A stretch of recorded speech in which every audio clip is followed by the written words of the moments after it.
Leader, I want to first congratulate Finland on the appointment of Sanna Marin, the youngest Prime Minister in Europe. Interestingly enough, the Finnish government, now their coalition, has 5 women leaders, all under the age of 40. It will be interesting to see how that Parliament progresses in the coming months. I also want to mark the passing of Paul Anthony McDermott, wonderful barrister, great author, and he'll be sadly missed for his interviews on RTE, where he made very complex things very simple for people. Leader, there's been a lot of talk about the FAI in recent days and in recent months, and I received a communication last night which I find deeply disturbing, because it would appear that it's not all out in the open. There are a number of questions regarding the FAI still remain unanswered. Questions such as: how much has the association received in grant support for such things as senior league, licence compliance, underage development, disabled persons football, football for the deaf, women's football and numerous other programmes? Were these monies used for the purpose they were intended, or were they used to pay wages and service debt?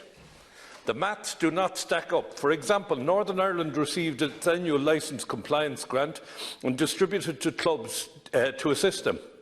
In the case of the FAI, I understand that board members were never told how much the FAI received or where the money went. I understand that regional development officers who were part paid by local authorities, these development officers were employed to promote the game and assist clubs. Again, I understand that this was never done. The development officers were forced to sell summer camps and training camps and other activities that would enhance the FAI's revenue streams.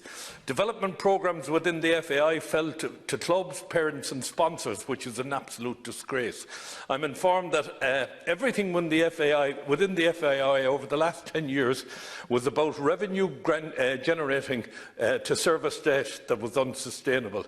Now football at all levels is on its knees and will take a long time to recover. There is now a major concern that regional development officers will be laid off, as local authorities will no longer fund these programmes. We need an assurance from this. I am informed that the FAI had a rule that all potential sponsors for clubs must in the first instance be passed by FAI headquarters. Once the FAI headquarters became aware of a potential sponsor for a club, the headquarters people, and I'm not sure who they were, would approach this sponsor and seek to do a deal with corporate seats or whatever it took to get the money directly into the FAI and away from the club that it was intended for. What's been happening over the last 10 years in the FAI, is the FAI used every club, player, coach, parent and everybody else as a revenue source while putting nothing back into the game. At one stage, the financial director, I understand, tried to resign, but was told he would have to stay on to present the financial report at the AGM. While everybody was away in Armenia, he resigned. Rumour at the top table was that he assured the FAI had met its target in selling corporate seats in Aviva, so they could draw down monies from the banks. This target had never been met. He felt his integrity was compromised, and he was not willing to stand over a set of accounts he didn't believe in.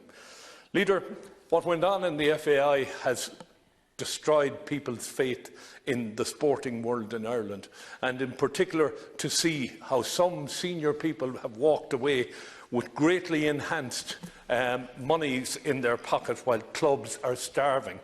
This person goes on and talks about the League of Ireland clubs, where clubs had to put in between 15 and 25 grand a year on legal fees, referees' fees, fines, licensing fees, etc. And a number of sponsors put in over 50,000.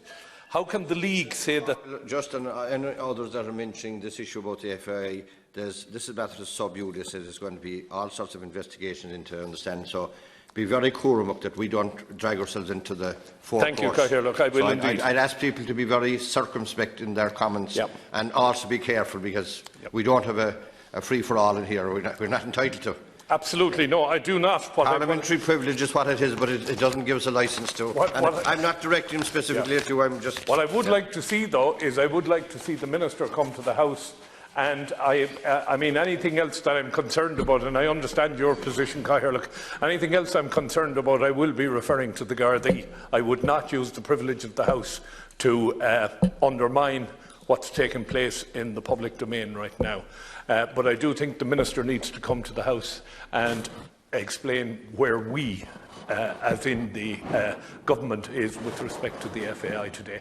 There is a danger of contagion running across other sporting organisations, most of whom perform at the upper end of probity and decency.